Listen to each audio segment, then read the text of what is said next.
तेच आहे की ज्येष्ठांचं सहजीवन हा खूप दुर्लक्षित आणि हेटाळणीचाच विषय, म्हणजे तो चेष्टेचाच विषय असल्यासारखा आहे. आणि पॉर्न ॲडिक्शन हा खरं तर खूपच ज्वलंत विषय झालेला आहे आजचा. तो माझ्या लग्नाला काय 10 वर्ष झाली, 15 वर्ष झाली आणि आता आम्ही एकमेकांना ओळखतो. पण तरी जेव्हा लैंगिकता हा विषय येतो तेव्हा खरंच तुम्ही एकमेकांना ओळखता का? संवाद हाच प्रत्येक नात्याचा पाया असतो आणि संवादाच्या अभावामुळे अनेक त्यातनं व्याधी विकृती या जन्म घेतात. तर हे मला या अभ्यास करताना जाणवलं. डेटिंग ॲप्स म्हणजे त्याची परिणती ही कायम वन नाईट स्टँड, हुकअप्स आणि त्यातनं सेक्सच होणार. लैंगिकता शिक्षण देण्याची जबाबदारी फक्त शाळांची नाही आहे किंवा फक्त पालकांचीही नाही आहे.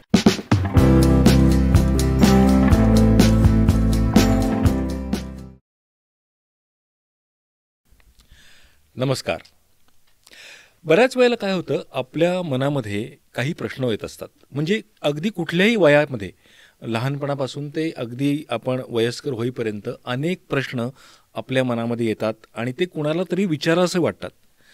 आणि अशाच काही प्रश्नांची अशी गंमत होते की ते प्रश्न आपण मोकळेपणानं विचारू शकत नाही. म्हणजे काही विषय असे असतात की ज्यावर मोकळेपणानं चर्चा केली जात नाही किंवा विषयावर बोललं जात नाही. आणि अशाच एका विषयावर, म्हणजे अगदी निरंजनच्या पुस्तकात लिहिल्याप्रमाणे अळीमिळी गुपचिळी अशा या विषयावर, लैंगिकतेविषयावर ज्यावर टॅबू आहे किंवा नैतिक पातळीवर ज्यावर बंधनं घातली गेली आहेत, अशा विषयावर मोकळेपणानं संवाद साधण्याची गरज असतानाच एक अतिशय सुंदर असं पुस्तक निरंजननी लिहिलेलं आहे. आणि त्या पुस्तकाचं नाव आहे देहभान. आणि या देहभानवर चर्चा करण्यासाठी ग्रंथप्रेमी या पॉडकास्टमध्ये मी सचिन पंडित तुमचं स्वागत करतो आणि तुमच्याबरोबरच निरंजनचे स्वागत करतो. तर निरंजन, देहभान या तुझ्या पुस्तकाचं आणि तुझं दोघांचंही या ग्रंथप्रेमीच्या पॉडकास्टमध्ये अतिशय मनापासून स्वागत. मनापासून थँक्स सचिन. आणि मी पण खूप एक्सायटेड आहे, कारण देहभान या माझ्या पुस्तकावरचा असा हा पहिलाच विशेष पॉडकास्ट आहे. ओके, छान छान. आणि मला असं वाटतं की विषय जरी लैंगिकता असला तरी आपण त्याच्यावर फारशी सिरियस चर्चा करायला नको. अगदी मोकळेपणानं संवाद, जसं तुझ्या पुस्तकामध्ये तू मांडलेला आहेस त्याचप्रमाणे हा संवाद असेल अशी अपेक्षा मी करतो. नक्कीच नक्कीच. म्हणजे यात कुठलाही तू म्हणला सिरियस टोनही नको आणि संकोच अवघडलेपणही नको. अगदी मोकळेपणे आपण या विषयी बोलूया. अगदी अगदी. तू पुस्तकाच्या प्रस्तावनेमध्ये असं म्हटलं आहेस की ह्या व्यापक विषयाकडे बघण्याचा एक संकुचित दृष्टिकोन आजपर्यंत आहे.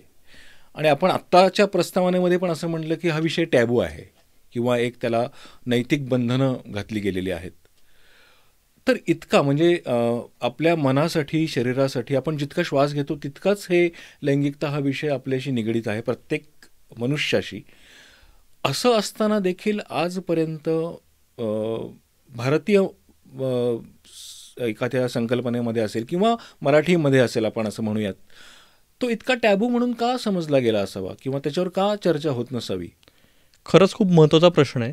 आणि मला असं वाटतं की कुठेतरी आपली पार्श्वभूमीच अशी नाही आहे. म्हणजे आपण भारतीय संस्कृती जेव्हा म्हणतो की एकीकडे कामसूत्र पण आहे, वात्सायनतेचे पण संदर्भ आहेत, आणि दुसरीकडे आज आपण त्याच्यावर मोकळेपणाने बोलत नाही. म्हणजे हा विरोधाभास पण कुठेतरी आहे. पण आजचं एकूणच जर आपलं जगणं बघितलं तर हा कुठेतरी अपब्रिंगिंगमध्येच तो रुजवला जातो का, तो टॅबू जो आपण म्हणतोय तो. म्हणजे अगदी लहानपणीचं उदाहरण घेतलं, लहान मुलाला आपण जेव्हा ते नवीन शिकत असतं तेव्हा हात कुठे आहेत, पाय कुठे आहेत, डोळे कुठे आहेत, डोकं कुठे आहे, हेच म्हणतो आपण. असं कधीच म्हणत नाही की शूची जागा कुठे किंवा शीची जागा कुठे. तेव्हा तर परत तेच आहे. मी पण आत्ता बोलताना शूची जागा आणि शीची जागाच म्हणलो. त्या अवयवांना शब्द आहेत, काय म्हणू की माहितीपर्क शास्त्रीय, तर त्या संज्ञा वापरतच नाही आपण कधीच लिंग, योनी हे शब्द वापरतच नाही. जणू काही ते आपल्या शरीराचा भागच नाही आहेत. असंच आपण कायम लहानपणापासून त्या गोष्टींना ट्रीट करत आल्यामुळे कदाचित हा टॅबू जास्ती रुजतो का. हे असताना तुला का वाटलं या विषयावर बोलावंसं? म्हणजे माझं असं झालं की मी 2018 पासून या विषयात काम करतोय आणि त्याच्या मागे एक प्रेरणा अशी मला मिळाली की साधारण 2017 का 18च्या सुरुवातीला मी समाज स्वास्थ्य नावाचं एक नाटक बघितलं की जे र.धो. कर्वे यांच्या जीवन कार्यावर आधारित आणि प्रेरित असं आहे, जे अतुल पेठींनी दिग्दर्शित केलेलं आहे. आणि रघुनाथ धोंडो कर्वे, तर हे गणिताचे खूप मोठे प्रोफेसर होते, पण ते आजही ओळखले जातात ते त्यांनी लैंगिकतेविषयी केलेल्या कार्यामुळे. आणि आता आपण हे समजून घेतलं पाहिजे की हा काळ 100 वर्षांपूर्वीचा होता. त्यांनी 1928 साली समाज स्वास्थ्य या नावाने मासिक सुरू केलं, कारण तेव्हा त्यांना जाणवलं हे की आज जसं आपण म्हणतोय तसं की या विषयावर बोलण्याची चोरी आहे, त्यामुळे याविषयी माहिती नाही आहे. आणि त्यातनं त्यांनी कुटुंब नियोजन हा विषय घेतला की जो त्याच्यावर तर अजिबातच बोलायचं नाही, असाच तेव्हा एक अलिखित फतवा असल्यासारखा होता. तर कुटुंब नियोजनाच्या विषयात त्यांनी काम सुरू केलं. आणि मग त्याच्यानंतर त्यांनी लैंगिकतेचे वेगवेगळे ॲस्पेक्ट्स, म्हणजे स्त्री पुरुष संबंध असतील, वैवाहिक नातं अजून किंवा कामजीवन आणखी हे करण्यासाठीचे, समृद्ध करण्यासाठीचे काही नवीन हे असतील, या सगळ्या विषयांवर काम केलं. आणि तेव्हा त्यांना खूप मोठ्या विरोधाला, रोषाला सामोरं जावं लागलं. त्यांच्या मासिकावर अनेक खटले दाखल करण्यात आले. पण हे सगळं असतानाही त्यांनी पुढचे अनेक वर्ष, म्हणजे त्यांचा मृत्यू मला वाटतं 1953 साली झाला, त्या वर्षापर्यंत ते समाज स्वास्थ्य हे मासिक चालवत होते नेटाने. तर मला असं झालं की अरे, म्हणजे असा जर समाज सुधारक 100 वर्षांपूर्वी जर एवढं धाडस करू शकतो, तर आज तर आपण म्हणतो की अभिव्यक्ती स्वातंत्र्य आहे, आपण लोकशाही असलेल्या देशात आहोत, तर मग आपण का नाही बोलायला पाहिजे. आणि मी मूळचा पत्रकार असल्यामुळे मला विषयाचं म्हणून असं कुठलाच वर्जन नव्हता.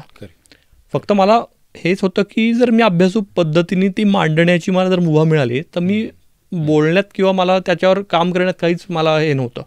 आणि त्यातनंच मग 2018 साली सेक्सवर बोल बिंदास्त हा माझा पहिला ऑडिओ पॉडकास्ट हा स्टोरीटेल ॲपवर मी सुरू केला, की ज्यात मी वेगवेगळ्या डॉक्टरांशी या विषयावर अभ्यास करून, काही संदर्भ ग्रंथ चाळून त्यांच्याशी संवाद साधायचो, जसं आत्ता आपण साधतोय.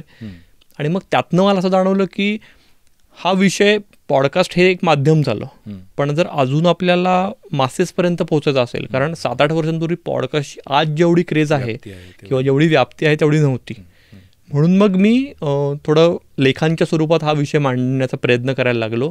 त्यातून मग लोकसत्ता या दैनिकात 2023 वर्षभर मी देहबान याच नावाने कॉलम लिहिला, आणि त्या कॉलमचंच पुस्तक, आणि त्यानिमित्ताने आपण आज भेटतोय. आणि आपण परत पॉडकास्टमध्येच भेटतोय, म्हणजे हे कुठेतरी एक वर्तुळ पूर्ण झालं असं मला वाटतंय. अगदी अगदी. सो 2 प्रश्न, म्हणजे आपण एक तुझ्या समाज स्वास्थ्य हा शब्दसुद्धा खूप महत्त्वाचं आहे आणि तू वापरलास त्या निमित्ताने. तर मला असं वाटतं की म्हणजे मला असं डोक्यात आला प्रश्न की मग नाही आहे संवाद, मग कशाला पाहिजे, म्हणजे असा एक जनरल की काय फरक पडतो. पण तू समाज स्वास्थ्य हा शब्द वापरल्यामुळे त्याचं एक कदाचित उत्तरही त्या पद्धतीनं दिलंस तर तुला, म्हणजे आपण पुस्तकाकडे जाऊत यात. हो, पण याच्याशी हाऊ यू रिलेट की समाज स्वास्थ्य म्हण किंवा ओव्हरऑल एक सामाजिक काय म्हणता येईल त्याला, एक बांधिलकी म्हणून, आणि हा विषय हे तू कसं जोडू शकतो. म्हणजे आता समाज स्वास्थ्याशीच आपण जर परत एकदा तो मुद्दा हे केला तर आपल्यालाही माहिती आहे की आपल्या आधीच्या पिढ्यांमध्ये, म्हणजे अगदी आपल्या आई वडिलांच्या किंवा त्यांच्या आधीच्या 3 भावंड असणं, 5 भावंड असणं, 8 भावंड असणं हे खूप कॉमन होतं. तर तिथपासून ते हम दो हमारे दो किंवा हम दो हमारा एक इथपर्यंतचा जो प्रवास आहे, तर ह्याचं श्रेय कुठेतरी समाज स्वास्थ्यकार रधो कर्वेंना जातं. तर म्हणजे इतकं ते मोठं आहे. म्हणजे आज आपलं सगळं जे समाज जीवन आहे, म्हणजे तू जे म्हणतोस की संवाद नसल्याने काय फरक पडतो, पण तो संवाद असल्यामुळे आपण इथपर्यंत आलेलो आहे. तर ही खूप मोठी सामाजिक सुधारणाच आहे. म्हणजे लोकसंख्येचा विस्फोट एकीकडे होत असताना आपण हम दो हमारे दो आणि हम दो हमारे एक हा जो, आणि तो चायनासारखा नाही स्वीकारला आपण, चीनसारखा तो सक्तीने नाही स्वीकारलेला, तर तो चॉईस म्हणून आज प्रत्येक कुटुंबाने निवडलेला आहे. तर हा एक मुद्दा झाला. आणि संवादाच्या अभावामुळे अनेक त्यातनं व्याधी, विकृती या जन्म घेतात. तर हे मला या अभ्यास करताना जाणवलं. तर त्याच्यामुळे हा संवाद हा खूप महत्त्वाचा आहे. आणि तो संवाद हा बाकी कोणीतरी कायम साधेल किंवा डॉक्टर कुठले तरी या विषयावर बोलतील आणि मग ते आपण ऐकू किंवा बघू, तर यापेक्षा आपण का नाही करू शकत. म्हणजे त्याला दरवेळेला कोणीतरी डॉक्टर किंवा वैद्यकीय पार्श्वभूमी असलेल्या तज्ज्ञांनीच बोललं पाहिजे असं नाही. तर आज इंटरनेटच्या युगात आपण आहोत, इतकी सगळी पुस्तकं आणि तज्ज्ञ आपल्या आजूबाजूला उपलब्ध आहेत, तर त्यांच्या मदतीने आपण हे करू शकतो. अगदी छान छान समर्पक उत्तर दिलंस तू. आणि तो हा संवाद साधताना मला असं जाणवलं की तू सगळ्या वयोगटांना समजेल आणि आवश्यकता आहे अशा पद्धतीनं या पुस्तकाची मांडणी केलेली दिसते. म्हणजे याच्यामध्ये 4 भाग आहेत. डेटिंग ॲपपासनं ते विवाहपूर्व लैंगिकता, सहजीवन आणि लैंगिक समस्या अशा प्रकारचे, आणि अगदी ज्येष्ठांचं सहजीवन आणि अनुरूपता याविषयी तू पुस्तकामध्ये मांडणी केलेली आहेस. तर ही जी साखळी आहे ती तुझी तशीच डोक्यात आली, म्हणजे तू विचार करताना तसाच केला गेला का ते नंतर जोडलंस एकमेकांशी? कारण त्यात खूप चांगला एक बंध जाणवतो या सगळ्या पूर्ण पुस्तकभर, जो अतिशय एक लेखमाला म्हणून एक छान त्याचं एक कन्क्लुजन असं निघतं. तर ते कसं झालं? खरं सांगायचं तर लेख हे दर 15 येत होते लोकसत्तामध्ये, त्यामुळे त्यावेळेला त्या प्रत्येक लेखाचाच मी विचार करत होतो. तेव्हा असं डोक्यात नव्हतं, पण एक मुद्दा पहिल्यापासून माझ्या डोक्यात होता की लैंगिकतेवर लिहिताना किंवा भाष्य करताना तो केवळ ठराविक वयोगटापुरता मर्यादित नाहीये हे मला जाणीव झालेली. म्हणजे वयवर्ष 18 ते 81 या सगळ्याच एज ग्रुपला तो कवेत घेणारा असा विषय आहे, आणि त्या प्रत्येक वयोगटाच्या म्हणून काही समस्या आहेत, काही प्रश्न आहेत किंवा त्यांना काहीतरी नवीन विचारांची गरज आहे असं मला जाणवत होतं सतत. त्यामुळे तो एक दृष्टिकोन डोक्यात होता, आणि लेखमाला जेव्हा सुरू होती तेव्हा पुढे जाऊन याचं पुस्तक होणार आहे हेही माझ्या मनात नव्हतं. अच्छा. पण ते काय म्हणू की तो जुळून आल्यासारख्या सगळ्या गोष्टी झाल्या, आणि जेव्हा पुस्तक करूया असं जेव्हा विचार आला तेव्हा जेव्हा मी सहज एकदा नजर परत सगळ्या लेखांवरून टाकली तेव्हा मला ती विभागवार रचना दिसत गेली त्यात. म्हणजे मग त्यातून मग विवाहपूर्व लैंगिकता हा पहिला विभाग आला, किंवा सहजीवन हा दुसरा एक विषय आला, लैंगिक समस्या हा आला, आणि सुखी संसाराचं गुपित. म्हणजे सगळं व्यवस्थित आहे, तरी पण काहीतरी लॅकिंग आहे असं वाटत असेल तुम्हाला तर सुखी संसाराचं गुपित, मग ते काय आहे नेमकं, ते उलगडण्याचा प्रयत्न 4थ्या भागात आहे. आता म्हणजे खरंच हे चारही भाग आत्ता बोलताना सुद्धा मला असं जाणवलं की अरे हे किती ॲप्ट आहेत, आणि विवाहपूर्वांपासनं ते संसाराचं, सुखी संसाराचं गुपित, हे सगळं या लैंगिकता विषयाशी निगडीत अशी गोष्ट आहे. आणि हे लिहिताना मग असा प्रश्न येतो की तू जसं म्हणलास की डॉक्टरनीच काहीतरी लिहायला पाहिजे किंवा एखाद्या तज्ज्ञानीच याच्यावर बोलायला पाहिजे, तसं नाही. पण मग हे करताना अभ्यास तर नक्कीच पाहिजे, कारण आज बरीचशी माहिती जरी उपलब्ध असली तरी त्यातली चुकीची माहिती कुठली, बरोबर माहिती कुठली, हे समजणं खूपच अवघड आहे. आणि मग ते आपल्याला अतिशय बरोबरच सांगायचं आहे, जे काही सांगायचं आहे ते, यासाठी खूप अभ्यास करावा लागला असणार असं मला तुझ्या एकंदर पुस्तकावरनं ते दिसतंच, कारण तू बरेचसे संदर्भ दिले आहेस आणि स्रोत सांगितले आहेत माहितीचे. तर हे कसं जमवलंस आणि किती अभ्यास केलास याचा? अभ्यास बऱ्यापैकी केला, कारण तो करणं गरजेचं आहे. कारण मलाही ते फक्त वरवरचं काहीतरी लिखाण केलं असं अपेक्षित नव्हतं. तर त्याच्यामुळे 2 टप्प्यात मी अभ्यास करायचं ठरवलं, की एकतर मी पॉडकास्टर, पत्रकार असल्यामुळे मला खूप लोकांशी बोलायला, त्यांच्याकडनं माहिती जाणून घ्यायला आवडतं. तर त्याच्यामुळे पहिल्या ह्याच्यात तर मी वेगवेगळे डॉक्टर्स, यात सेक्स थेरपिस्ट असतील, सेक्सॉलॉजिस्ट असतील, गायनेकॉलॉजिस्ट असतील, सायकियाट्रिस्ट असतील, यांच्याशी बोलण्याचं एक ठरवलं. त्याच्याचबरोबर सायकोलॉजीमध्ये काउन्सिलर्स असतील, सायकोलॉजिस्ट असतील, किंवा वेगवेगळ्या NGOचे कार्यकर्ते असतील, तर हे मी थोडेसे हे केले, किंवा काही शाळांमधले शिक्षक, मुख्याध्यापक, पालक. तर असा हा सगळा मोठा एक टार्गेट ऑडियन्स मी ठरवला की ज्यांच्यापर्यंत मला पोहोचायचं आहे या विषयाची नेमकी ग्राउंड रिॲलिटी काय आहे. कारण होतं काय की मी संदर्भ ग्रंथही अनेक या निमित्ताने वाचले. म्हणजे मराठीत जी काही मला उपलब्ध पुस्तकं मिळाली 12-15 ती सगळी मी विकतच घेतली. दुसरीकडे ॲमेझॉनचं किंडलचं सबस्क्रिप्शन घेतलं की ज्या ह्यांनी मला इंग्रजी पुस्तकांद्वारे पाश्चात्य देशांमध्ये या विषयात काय काम सुरू आहे सध्या स्थितीत हे कळेल. त्याचबरोबर वेगवेगळे रिसर्च पेपर्स जे मला नेटवर मिळाले त्याचा मी आधार घेतला. तर हा एकीकडे हा अभ्यास सुरू होता आणि दुसरीकडे या सगळ्या तज्ज्ञांसोबत. आणि त्यातही मी एक काळजी ही घेतली की तज्ज्ञ म्हणले की कायम फक्त पुण्या मुंबईतल्याच डॉक्टरांचा किंवा या सगळ्या तज्ज्ञांचा विचार होतो.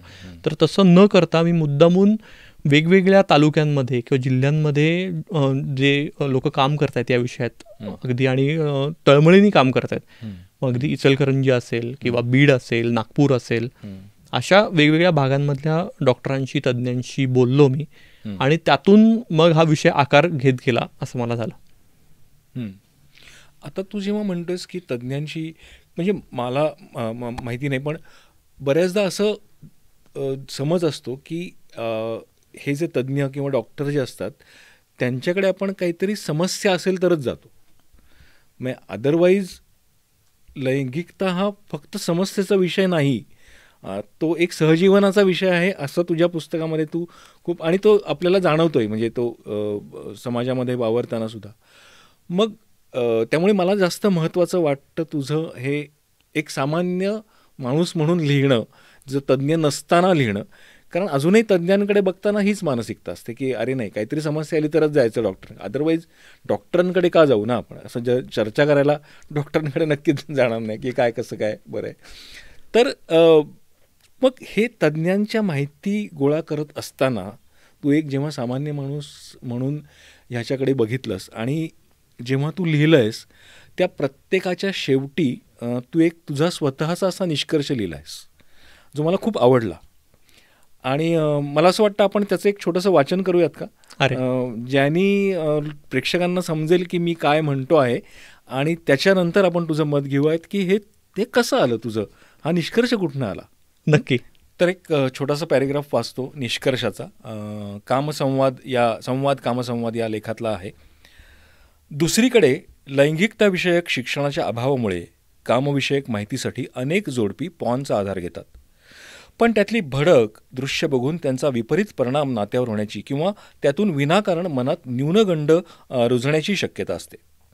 त्यामुळे नात्यात कामविषयक संवाद प्रस्थापित करण्यासाठी या क्षेत्रातील तज्ज्ञांचा सल्ला घेणं केव्हाही चांगलं. फोरप्लेचा विचार करता करता आपल्याला एकूण समाजात स्पर्शाला अतिशय दुय्यम लेखण्यात आल्याचंही जाणवतं.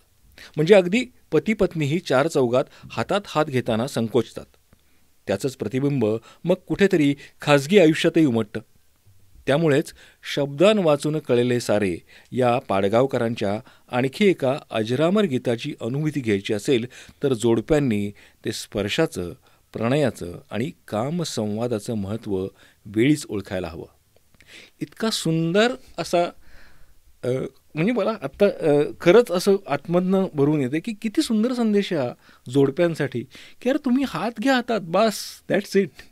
सो हे कसं काय आलं तुझ्या या सगळ्या प्रत्येक लेखाच्या मागे आहे हा संवाद किंवा निष्कर्ष?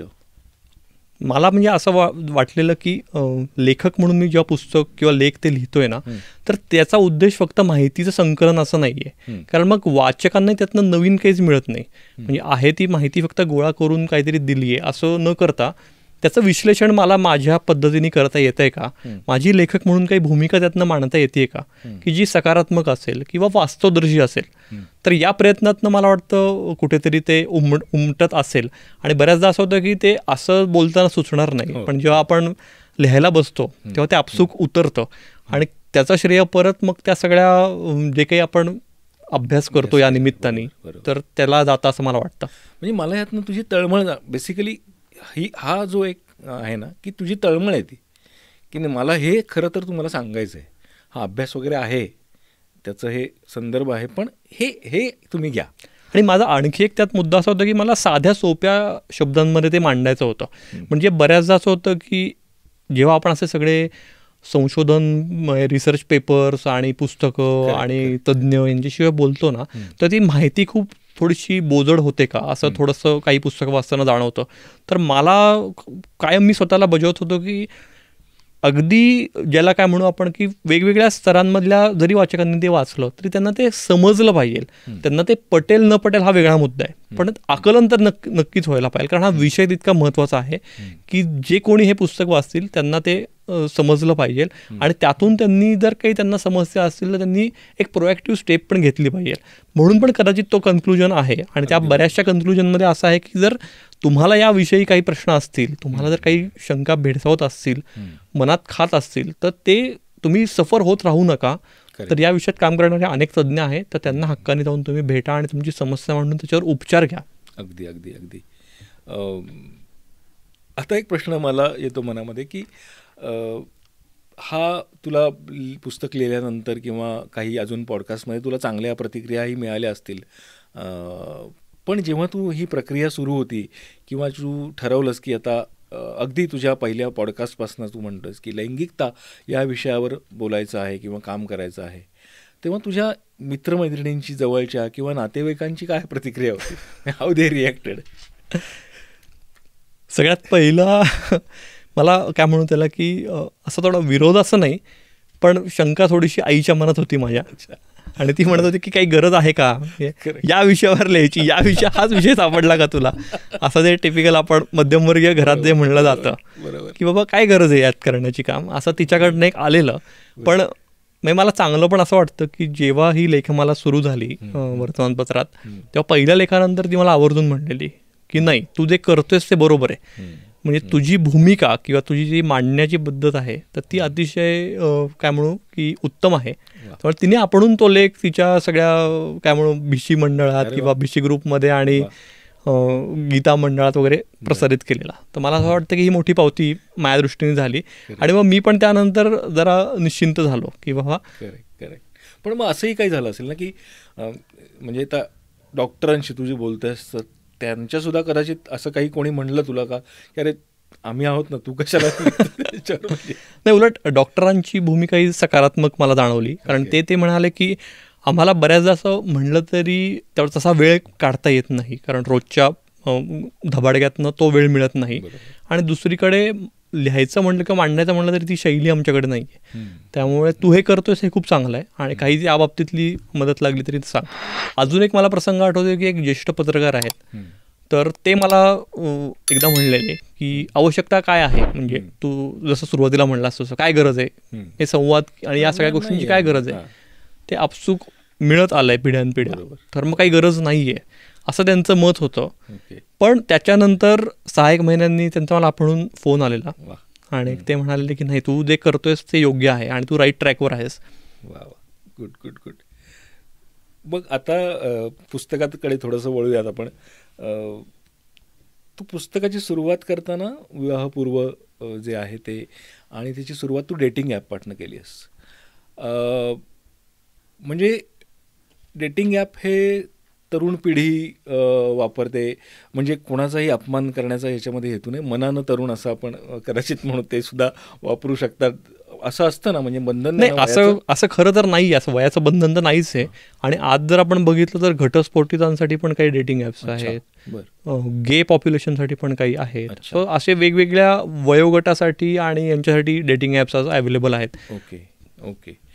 पण म्हणजे आता त्या अनुषंगानं सिच्युएशनशिप हा एक प्रकार आम्हाला त्यातनं कळला की अरे असं पण काहीतरी चालू आहे समाजामध्ये.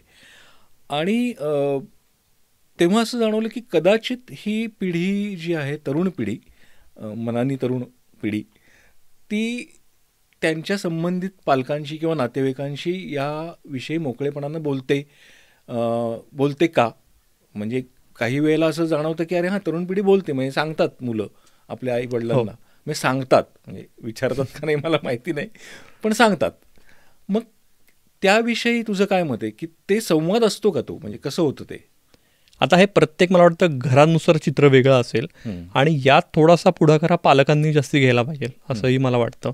की पालक किती गुड लिसनर आहेत. अच्छा. म्हणजे दरवेळेला मी माझं काहीतरी म्हणणं सांगतो मुलांना किंवा मी सांगतो तसंच मुलांनी वागावं, असंच तुम्ही लहानपणापासून तुमचं पॅरेंटिंग आहे का ते संवादी स्वरूपाचं आहे आणि बोथ वे कम्युनिकेशन आहे, ह्याच्यावर खूप मॅटर करतं. आणि दुसरा मुद्दा म्हणजे आता आपला मुलगा किंवा मुलगी पौगंडावस्थेत आहेत किंवा आता ते टीनेजमधून ते 18 वर्ष झालेत म्हणून आता या विषयावर बोलूया असं करून ते होत नाही. म्हणजे हा संवाद, ही चर्चा लहानपणापासून सुरू असली पाहिजे. ते वयानुरूप कसं द्यायचं हा परत शिकण्याचा भाग आहे पालकत्वाच्या. म्हणजे डॉक्टर आनंद साठे यांचं अतिशय उत्तम पुस्तक, 2 पुस्तकं आहेत, काय सांगू कसं सांगू हे एक मला आत्ता आठवतंय. तर त्यात तेच दिलं त्यांनी की ते वयानुरूप जर तो संवाद आई वडिलांनी ठेवला लहानपणापासून तर मग मोठेपणी पण संकोच वाटणार नाही तुम्हाला याविषयी बोलण्यात आणि मुलंही मोकळेपणाने तुम्हाला ते ओपन अप होतील.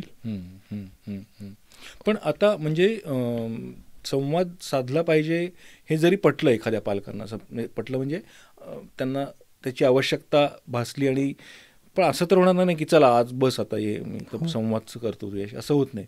तर तुझ्या मते असं काही तुला आहे डोक्यात किंवा जे सांगावं असं वाटतं की कसा सुरू करावा संवाद किंवा काय ट्रिगरिंग पॉईंट असतो त्याचा. बरोबर. मी असं आपण गृहीत धरूया की आत्ता हा कोणीतरी पॉडकास्ट ऐकते आणि त्यांचं मूल ऑलरेडी टीनेजमध्ये आहे आणि आत्तापर्यंत नाही चाललेला, तर आता कसं करायचं. तर मग अशा वेळेला तुम्ही काही प्रॉम्प्टचा आधार घेऊ शकता.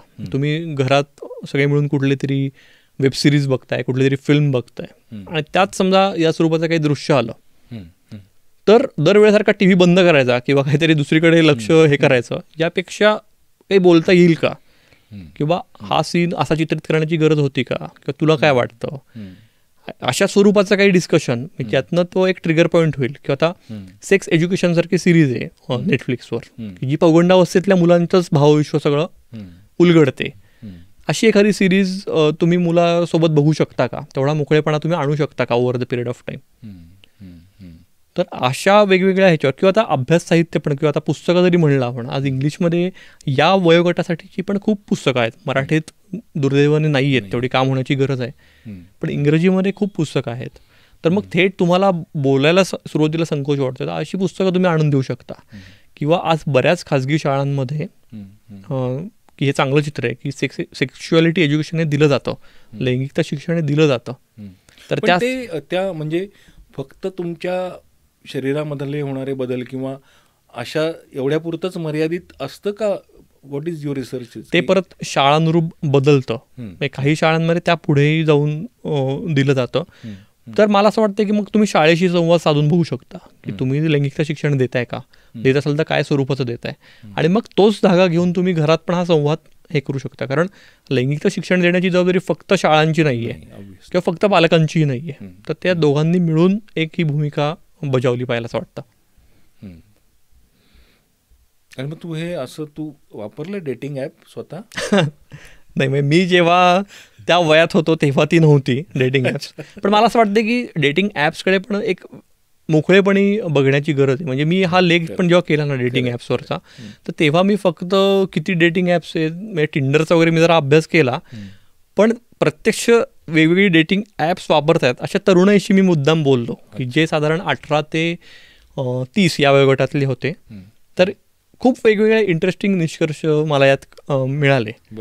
की एक मुलगा तर असं म्हणाला की बऱ्याचदा ती मुलगी तिला खूप एकटं वाटत असतं म्हणून ती भेटायला येते, किंवा बऱ्याचदा काहीतरी घरचे प्रॉब्लेम्स असतात ते शेअर करायला कोणीच नाही आहे म्हणून डेटिंग ॲप्सचा आधार घेतला जातो. म्हणजे आपल्या मनात जे आहे ना की बाबा डेटिंग ॲप्स म्हणजे त्याची परिणती ही कायम वन नाईट स्टँड, हुकअप्स आणि त्यातनं सेक्सच होणार.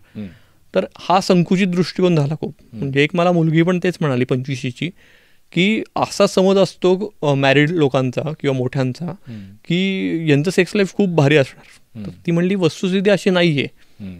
कारण डेटिंग ॲप्समधनं अनोळखी माणसाला भेटताना ती एक भीती पण असते मनात की त्याचा नेमका मोटिव्ह काय हे पण माहीत नसतं. त्याच्यामुळे प्रत्येक डेटची परिणती ही सेक्समध्ये होते हे हा अतिशय चुकीचा समज आहे.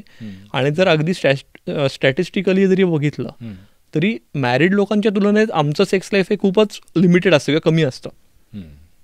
किंवा डेटिंग ॲप्स किंवा स्वैर शरीर संबंध आपण असं म्हणूया, म्हणजे डेटिंग ॲप्समुळे नाही म्हणते मी, पण स्वैर शरीर संबंध असतील तर त्यातनं येणारे जे लैंगिक आजारांची भीती किंवा शक्यता आहे ती पण खूप मोठी आहे.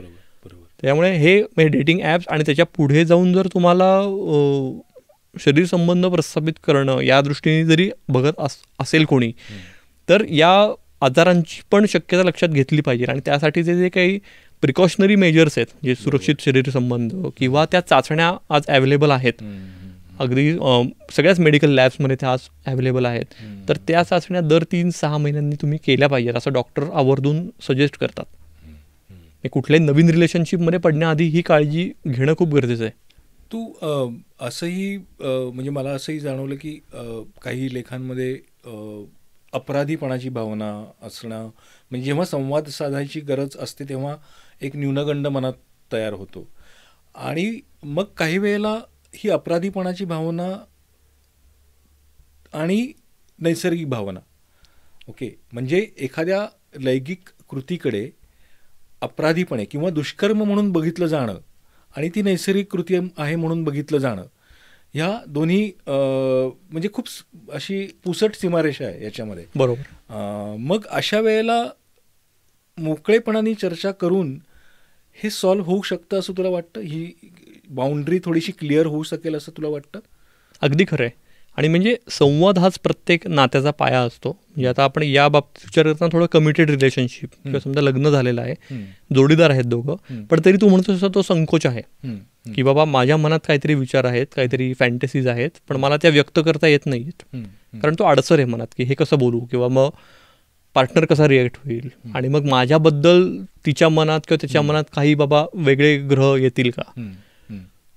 तर अशा वेळेला एकतर तुम्ही तज्ज्ञांची मदत घेऊ शकता. सेक्स थेरपी हा एक खूप चांगला त्याच्यावरचा उपाय आहे, पण ते करण्याआधी तुम्ही हा संवाद म्हणजे हा पण तोच मुद्दा झाला जे मुलांच्या विषयी बोललो आपण, की हा संवाद पण लगेच एका दिवसात सुरू होणार नाही.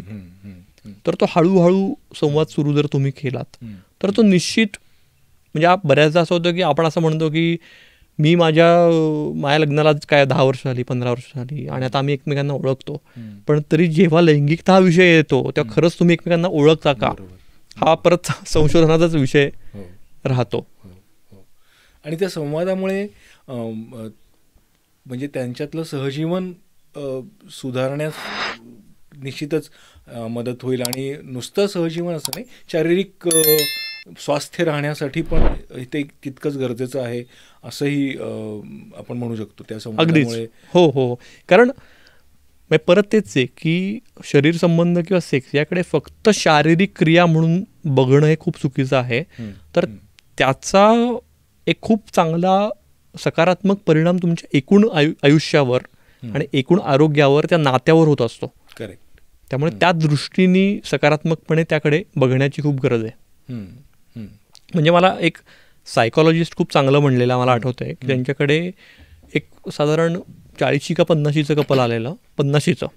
त्यांची मुलं मोठी झालेली आणि ती स्वतंत्र होती, वेगळ्या शहरांमध्ये शिकत होती मला वाटतं ती, आणि हे दोघंच घरात होते, फ्लॅट मोठा होता, आणि ते दोघं झोपत पण वेगवेगळ्या बेडरूम्समध्ये होते. आणि त्यांना आता रिअलाइज झालेलं की आम्हाला डिवोर्स पाहिजे, कारण आमचं काहीच, आम्ही सोबत असून नसून काहीच फरक पडत नाही आहे, तर मग का राहू सोबत. तर म्हणजे तुझे म्हणलास ना की तो संवाद म्हणून आवश्यक आहे, कारण ते जे अंतर आहे ते कधी तुमच्या नकळत वाढत जाईल हे कळत नाही शेवटपर्यंत. बरोबर. म्हणजे आता मला कळतंय की तू त्या जोडप्यांसाठी पण एक भाग याच्यामध्ये लिहिलेला आहेस.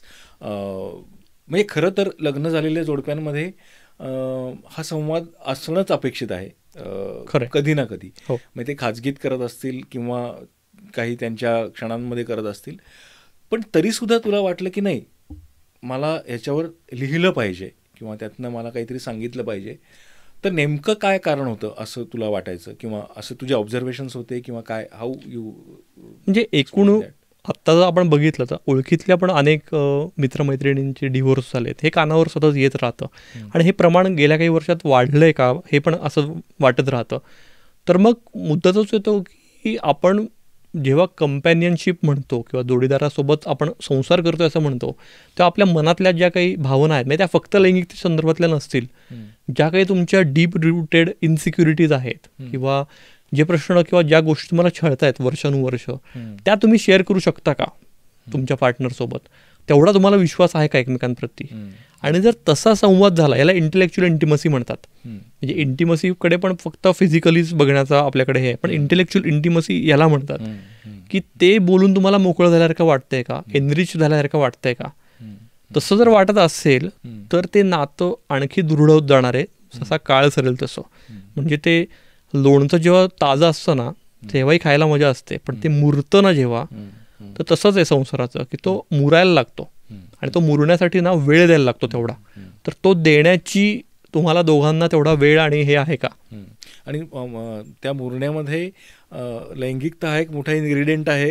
हो, जसं मीठ घालतात तसंच हा एक महत्त्वाचा इन्ग्रेडियंट आहे असं मला वाटतं. याचं एखादं उदाहरण तुला सांगता येईल, म्हणजे असा संवाद नसल्यामुळं काहीतरी गडबड झाली आहे किंवा असं काही आहे तुझ्याकडं? हो, मला एका गायनेकॉलॉजिस्टनी सांगितलेलं उदाहरण आठवत आहे की त्यांच्याकडे एक स्त्री आलेली आणि तिचे 2 का 3 डिव्होर्स झालेले. आणि त्याच्यानंतर हे निदान झालेलं की त्या स्त्रीला व्हॅजिनस मस अशी एक व्याधी आहे की जी स्त्रियांना असते काही, की ज्याच्यामध्ये संभोग हा होऊ शकत नाही, सेक्स होऊ शकत नाही, कारण जेव्हा तो पुरुष अटेम्प्ट करतो तेव्हा त्या स्त्रीच्या नकळत तिच्या योनिमार्गातले स्नायू हे आकुंचित पावले जातात, त्यांचं कॉन्ट्रॅक्शन होतं आणि हे त्या बाईलाही कळत नाही त्यावेळेला. आणि तसं म्हणजे त्यांच्यात त्यामुळे सेक्सच होऊ शकत नाही. याला क्युरेबल असतं, म्हणजे हे क्युरेबल असतं. बरं, याला अनकॉन्झ्युमेटेड मॅरेज म्हणतात. ओके. पण हे माहितीच नाहीये, तमाम जनतेला हे माहितीच नाहीये की असं काहीतरी असतं. तर त्यामुळे त्या बाईचा दुसरा का तिसरा डिव्होर्स झालेला आणि त्यानंतर ते निधन झालं, मग ते क्युअर झालं आणि मग ती परत नव्याने आयुष्य आता तिने सुरू केलंय. तर म्हणजे हीच गोष्ट जर तिला वेळीच कळली असती, तिला आणि तिच्या घरच्यांना, तर केवढं मोठं तिला हे जे काही सफरिंग झालं एवढं मोठं. म्हणजे हा सामाजिक स्वास्थ्याचा पण विषय आहे कुठेतरी. नाही म्हणजे अगदीच तुझ्या आपल्या चर्चेचं सुद्धा आणि तू लिहिलेल्या पुस्तकाचं सुद्धा आणि एकंदरीत लैंगिकता या विषयावर किती मोकळेपणानं बोलण्याची गरज आहे ह्यावर अधोरेखित करणारं असं हे उदाहरण आहे, असं मला वाटतं की झालं पाहिजे हे. आणि त्याशिवाय अनेक समस्या सॉल्व्ह होणार नाहीत. आणि मला वाटतं की ह्याच्या संदर्भातल्या समस्या जेव्हा आपण म्हणतो तेव्हा तुझ्या पुस्तकामध्ये एक प्रकरण पण आहे, बलात्कारी मानसिकता म्हणून.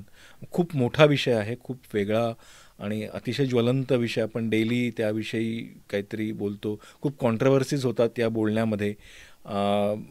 आणि म्हणजे शिक्षावर खूप जण भर देतात. आपण आत्ता पाहिलं काही मागच्या दिवसांमध्ये खूप आंदोलनं आणि हे ते शिक्षा देण्यासाठी असतात, पण शिक्षण देण्यासाठी तशी आंदोलनं होताना दिसत नाहीत. तुझं काय मत आहे याविषयी? अशी मानसिकता का तयार होत असावी आणि त्यात ह्या संवादाचा किंवा या लैंगिकतेविषयीच्या शिक्षणाचा काही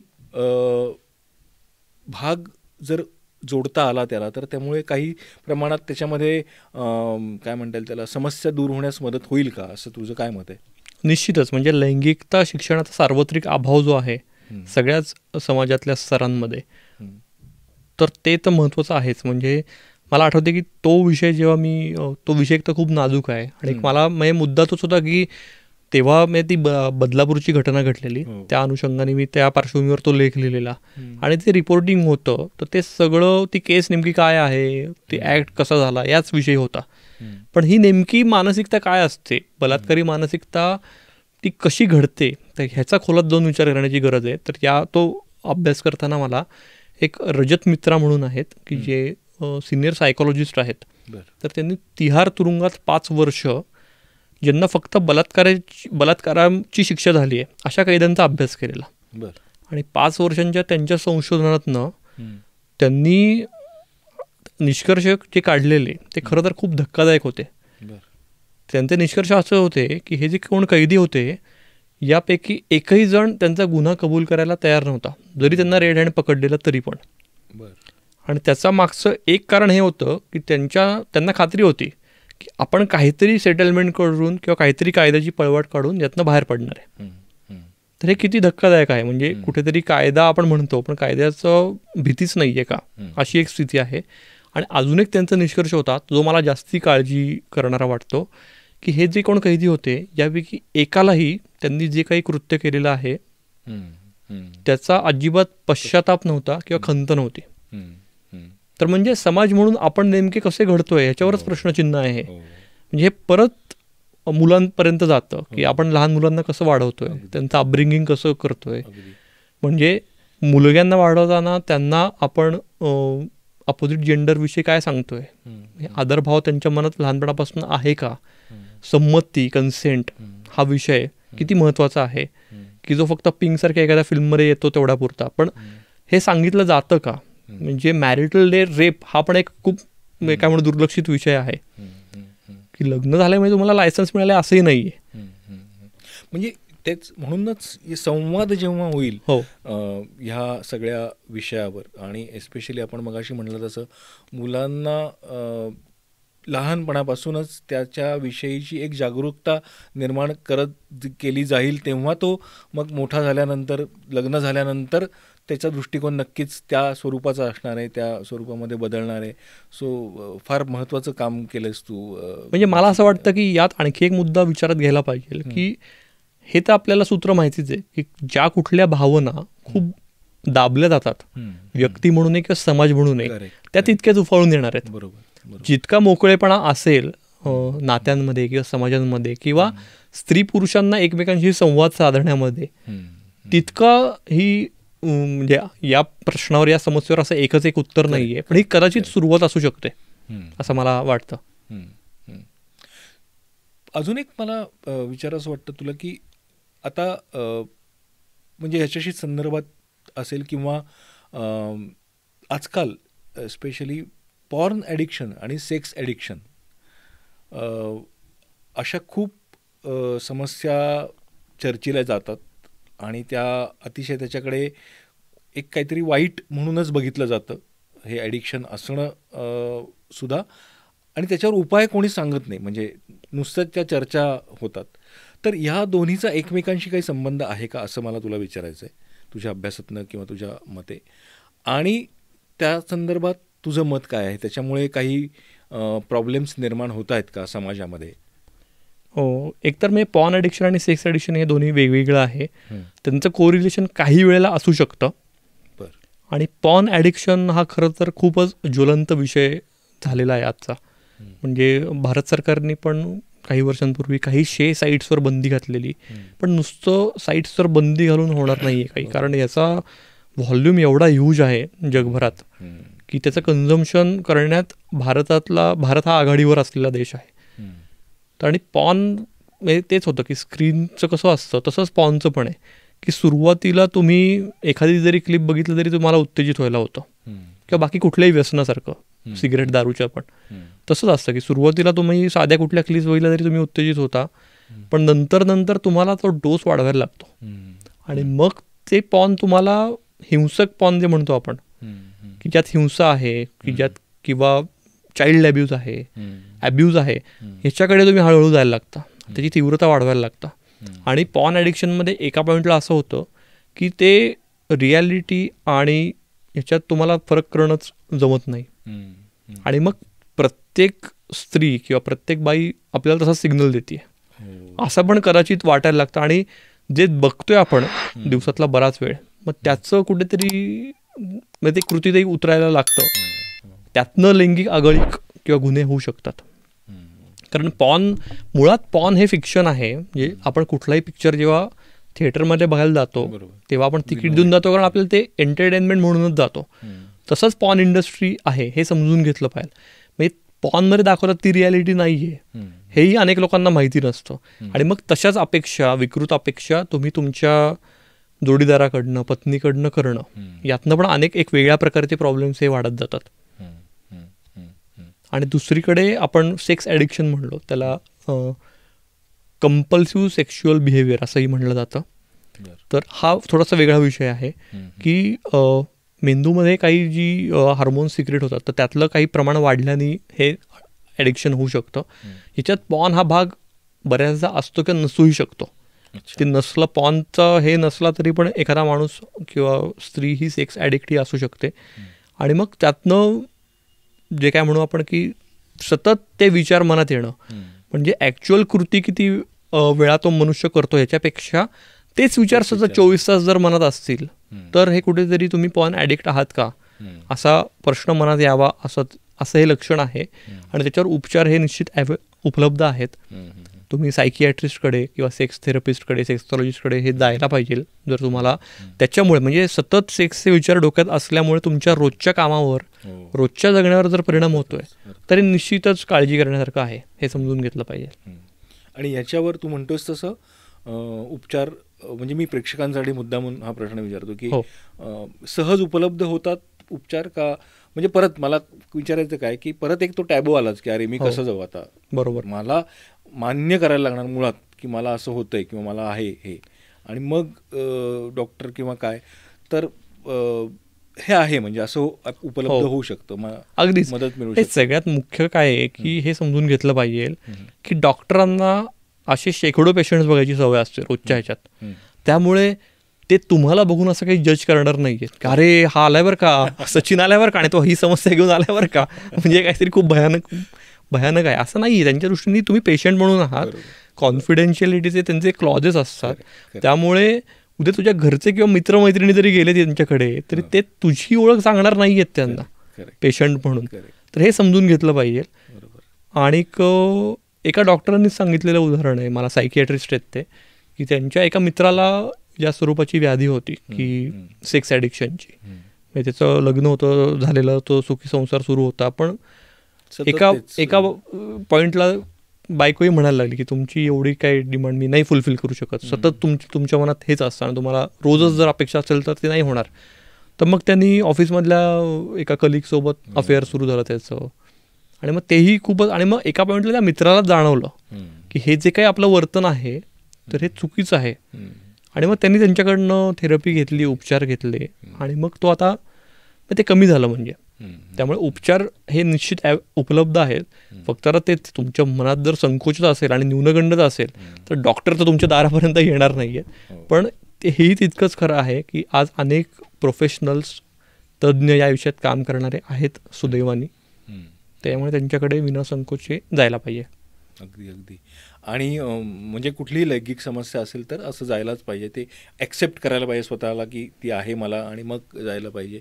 आणि हे कुठल्याही वयात, एस्पेशली तू शेवट करताना जेव्हा सुखी किंवा सहजीवनाबद्दल लिहिलं आहेस तेव्हा तू ज्येष्ठांचाही उल्लेख केलेला आहेस, आणि त्याचंही तू छान उदाहरण दिलेलं आहेस की अगदी अगदी प्रत्येक घराघरामध्ये जे दिसतं की नाही लहान मुलांनाही आजी आजोबांच्या खोलीतच झोपायला पाठवलं जातं किंवा त्यांच्यावर सोपवलं जातं त्यांना, आणि त्यांचा एक काहीतरी स्पेस असावी असं कोणाच्याच डोक्यात येत नाही.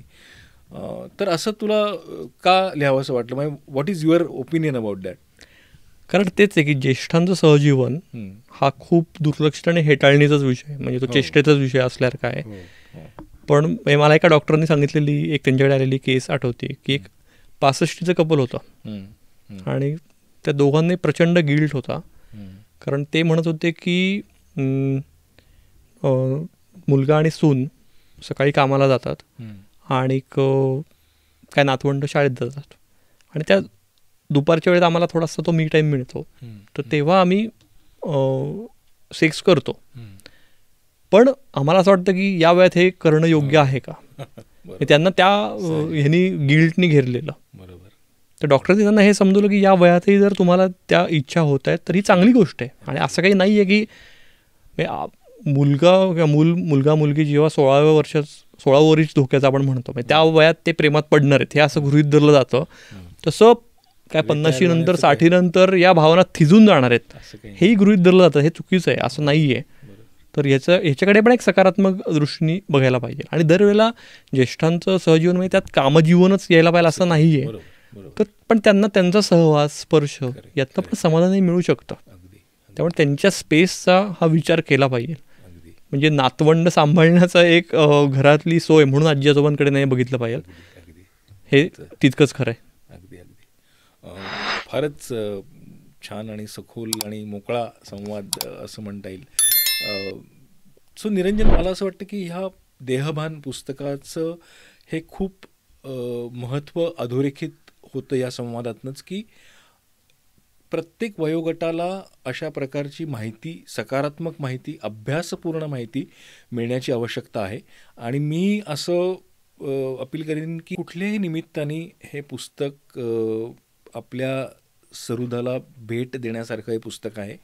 आणि अगदी कुठल्याही वयोगटामध्ये, पौगंडावस्थेपासून ते ज्येष्ठांपर्यंत हे पुस्तक उपयुक्त आहे. त्यातनं खूप माहितीपूर्ण असा संवाद आपल्या डोळ्यासमोर येतो. आणि निरंजन, तुझं खूप खूप मनापासून अभिनंदन. तू ग्रंथप्रेमीच्या या पॉडकास्टमध्ये आलास आणि या पुस्तकाविषयी माहिती दिलीस आणि इतका छान संवाद साधला. मला असं वाटतं प्रेक्षकांना आणि सगळ्या वाचकांनाही त्याचा खूप फायदा होईल. सो धन्यवाद.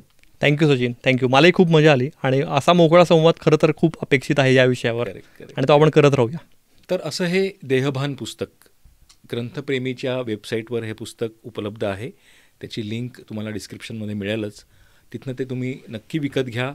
आपल्या आजूबाजूच्या लोकांना विकत घ्यायला सांगा आणि आपल्या जवळच्या जिवलगांना ते नक्की भेट म्हणून द्या.